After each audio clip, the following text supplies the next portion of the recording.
Yeah. Kevin McCloskey, Warrior Wrap-Up, week number 8. Tonight's special guest, Coach Greg Jones, offensive coordinator. Coach, one of those games, 52-7 over Rockingham County. Kind of a blah atmosphere. I honestly wasn't thinking we'd be that sharp, but we were pretty sharp tonight. Well, I challenged the guys, and when you're in a situation like this, you want to put them away and be focused and sharp. And to me, that's what the measure of a championship team is. In the past, we've had some situations where, but I'm really proud of this team because we've had a couple opportunities this year versus, lesser talented teams, and we came out and took care of business the way a championship team does. Yeah. Talking about Rockingham County for a minute before we talk about the Warriors, as a coach, put yourself in their position. I mean, a team that they look pretty good in general, but they just couldn't seem to get their act together tonight. What do you tell those guys? How do you coach them up?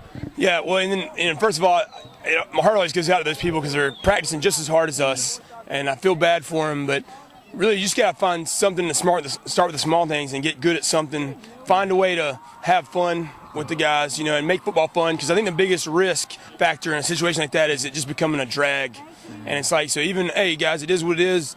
Let's get better each week, and let's have fun, find some ways to, make that happen. Yeah, great advice, and I hope they can take it, because I feel for them like you do. They're a proud program, and I hope they get it back. Okay, put yourself now on the opposite side. Instead of being an offensive coach, but you're a Warrior defensive coach. What did you see from our defense tonight? I saw a lot of hard hitting. Oh, our defense is amazing, and our defense is the first thing I always tell Coach Hambright and the boys that gets a blowout started because it takes all the pressure off of us. And even like that Eastern game last week, we came out and we messed around that first drive, and they scored. And when they play well, it makes our job way easier. Yeah, way easier. Now talking about offense for a minute, one thing that stood out to me in the first half, right after Darius caught that pass from Jake. And by the way, I didn't think there's Bo Jordan running behind us like a crazy man.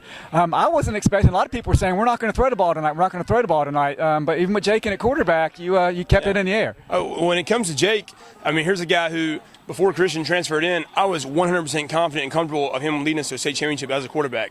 And so what a great problem to have when you need to rest the guy, he goes down, you bring a guy in that is definitely good enough to win a state championship. Yeah. Now, that with all my heart. Yeah. In your shoes, you have a wealth of talent to deal with. And when I was going back to my previous story, when Jake threw that ball, kind of a lob pass to Darius, he went up and grabbed it. One of the chain guys from Rockingham County made the comment. He said that's D1 talent going against high school talent. Oh, yeah. You agree with that? I would definitely agree with that. Yeah, it's special. It's fun to watch. I'm just trying to enjoy it as long as we can. Okay, now we got to look ahead. Next week, a big game coming up against Eastern Guilford. Last check, they were up 21-0 on Northern. Obviously, if you're comparing apples to apples, we beat Northern worse than that. But I think we're going to have a game next week. What do you know about Eastern Guilford? What can you tell us? Eastern Guilford is going to be very fired up to play us. They're so close in proximity, and they want to beat us really bad.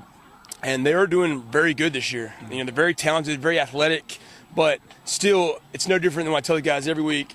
If we do our thing and take care of the small things, stay positive and confident, no matter what. It might be like an SEC game, like Alabama, Auburn, back and forth.